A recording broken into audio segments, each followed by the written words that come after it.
Hello भाई। आज मैं फिर ले हाजिर हूँ आपके सामने एक रिएक्ट इंटरव्यू क्वेश्चन लेके के कई बार इंटरव्यू आपसे एक क्वेश्चन पूछ सकता है जिसमें वो आपसे ये पूछेगा कि कंपोनेंट जो होता है रिएक्ट में कितने तरह से हम एक्सपोर्ट कर सकते हैं। तो आप इसका आंसर बता सकते हो कि हम दो तरह से कंपोनेंट को एक्सपोर्ट कर सकते हैं रिएक्ट जैसे। पहला है नेम्ड एक्सपोर्ट और दूसरा है डिफॉल्ट एक्सपोर्ट। जैसे कि आप देख सकते हैं कि यहाँ एक मेरे पास कंपोनेंट है जिसमें मैंने यहाँ दो कंपोनेंट क्रिएट किए, एक है मेरा माई कंपोनेंट, एक है मेरा अनदर कंपोनेंट। अगर आपको अपने कंपोनेंट को डिफॉल्ट एक्सपोर्ट करवाना तो आपको क्या लिखना पड़ेगा, ये सिंटेक्स यूज करना पड़ेगा, एक्सपोर्ट डिफॉल्ट और आपका कंपोनेंट। डिफॉल्ट कंपोनेंट में ये होता है हमें सिर्फ एक ही कंपोनेंट को एक्सपोर्ट कर सकता है। अगर मान लीजिए आपका उस पर्टिकुलर फाइल में आपके कई तरह के और कंपोनेंट है तो आप उन्हें नेम्ड एक्सपोर्ट करके कर सकते हैं। तो नेम एक्सपोर्ट को हम कैसे डिफाइन कर सकते हैं, आप देख सकते हैं नेम एक्सपोर्ट को डिफाइन करने का तरीका ये है कि आप उसके सामने एक्सपोर्ट और कांस्टेंट और जो आपका कंपोनेंट है, ठीक है। अगर मेरे पास एक और कंपोनेंट होता तो मैं इसे नेम्ड एक्सपोर्ट करवा सकता हूँ, ठीक है। मान लीजिए मेरे पास एक और कंपोनेंट है, ठीक है, और मैं मान लीजिए ये मेरे पास थर्ड कंपोनेंट, ठीक है। एक थर्ड कंपोनेंट को मैं एक्सपोर्ट करवा सकता हूँ with the help of named export, ठीक है। जब एक से ज़्यादा आपके अगर एक होता है, अगर आपको एक यूज करना है तो आप एक्सपोर्ट डिफॉल्ट का यूज करते हैं, लेकिन अगर आपको मल्टीपल कंपोनेंट एक्सपोर्ट करना है तो आपको नेम्ड एक्सपोर्ट कर सकते हो।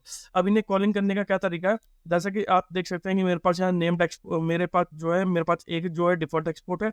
हाँ, एक चीज़ और है कि डिफॉल्ट एक्सपोर्ट हो आप सिर्फ एक ही कंपोनेंट को एक्सपोर्ट कर सकते हैं, आप मल्टीपल कंपोनेंट को एक्सपोर्ट नहीं कर सकते, ठीक है। लेकिन नेम्ड एक्सपोर्ट में आप जितने भी आपके कंपोनेंट है उस पर्टिकुलर फाइल में एक्सपोर्ट का है यूज करके आप नेम्ड एक्सपोर्ट की तरह सारे कंपोनेंट को एक्सपोर्ट करते हैं। अब इसकी कॉलिंग करने का क्या तरीका, आप देख सकते हैं कि यहाँ मेरा माई कंपोनेंट एक डिफॉल्ट एक्सपोर्ट है, ठीक है, और मेरा दो कंपोनेंट जो है अनदर कंपोनेंट और थर्ड कंपोनेंट जो है मेरा एक नेम्ड एक्सपोर्ट है। तो चलिए देखते हैं इसे पेज पे कैसे लोड कर सकता है, ठीक है।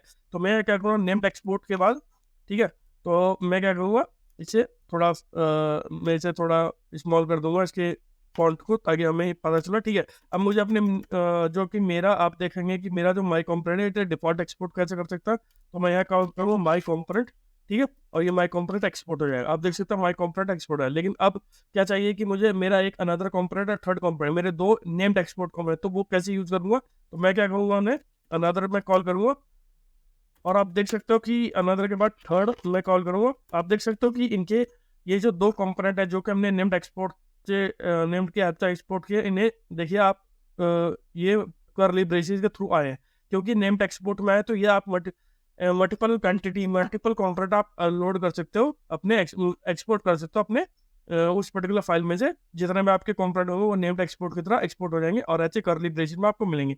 लेकिन आप डिफॉल्ट एक ही कर सकते हो। ये रूल है कि आप डिफॉल्ट एक्सपोर्ट करेंगे तो आप एक ही कंपोनेंट कर सकते हो, हाँ, बाकी कंपोनेंट आप नेम्ड एक्सपोर्ट की हेल्प से एक्सपोर्ट कर सकते हो और अपनी इस पर्टिकुलर फाइल में कॉल कर सकते हो। अब देखेंगे कि जब हम ये हमने जो माई कंपोनेंट अपने करा तो हमारे फाइल पे पेज कैसे दिखेगा। तो आप देख सकते हो आपके कंपोनेंट सारे लोडेड है, माई कंपोनेंट, अनदर कंपोनेंट और थर्ड कंपोनेंट।